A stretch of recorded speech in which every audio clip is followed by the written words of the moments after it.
দীর্ঘ প্রতীক্ষা, বিতর্ক আর একের পর এক জটিলতার পর অবশেষে মুক্তির দোরগোড়ায় থালাপতি বিজয়ের সর্বশেষ সিনেমা জানা নায়াগান। বড় পর্দায় মুক্তির আগে যেন রীতিমতো অগ্নি পরীক্ষার মুখোমুখি হতে হয়েছে সিনেমাটিকে। রাজনৈতিক ইঙ্গিত ও ধর্মীয় প্রতীক থেকে শুরু করে বিতর্কিত সংলাপ সবকিছু খুঁটিয়ে দেখে একাধিক পরিবর্তনের শর্তে অবশেষে সিনেমাটিকে ছাড়পত্র দিয়েছে ভারতীয় চলচ্চিত্র প্রত্যয়ন বোর্ড সিবিএফসি। ফলে অভিনয় জীবনের সমাপ্তি টানা বিজয়ের এই বিদায়ী সিনেমাকে ঘিরে অনুরাগীদের আগ্রহ এখন তুঙ্গে।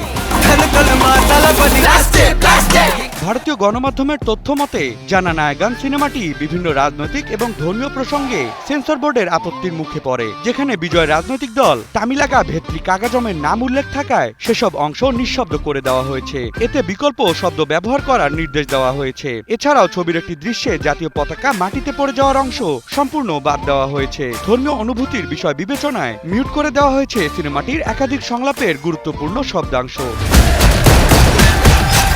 এতেই শেষ নয়, সামাজিক যোগাযোগ মাধ্যম ঘিরে থাকা একটি বিতর্কিত সংলাপেও কেসি চালিয়েছেন সেন্সর বোর্ড। সবচেয়ে বড় পরিবর্তন এসেছে দুটি সংবেদনশীল দৃশ্যে, যেখানে শিশুদের আগুনে পুড়ে যাওয়ার চিত্র দেখানো হয়েছে। সেই দৃশ্যগুলো সম্পূর্ণ বাদ দেওয়া হয়েছে। এরই মাধ্যমে খুঁটে খুঁটে বের করা সকল বিতর্কিত বিষয়বস্তু বিবেচনা করে সিবিএফসি চলচ্চিত্রটিকে প্রাপ্তবয়স্কদের জন্য এ সনদ দিয়েছে। ফলে দীর্ঘদিন ধরে ঝুলে থাকা সেন্সর প্রক্রিয়া শেষ হওয়ায় এবার থালাপতি বিজয়ের সর্বশেষ সিনেমা মুক্তির পথ পুরোপুরি পরিষ্কার।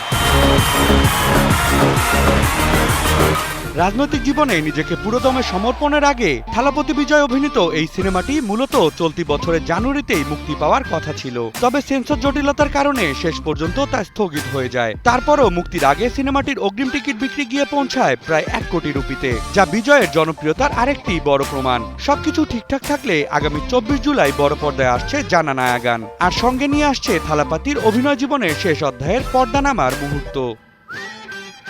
Desk report, news 24।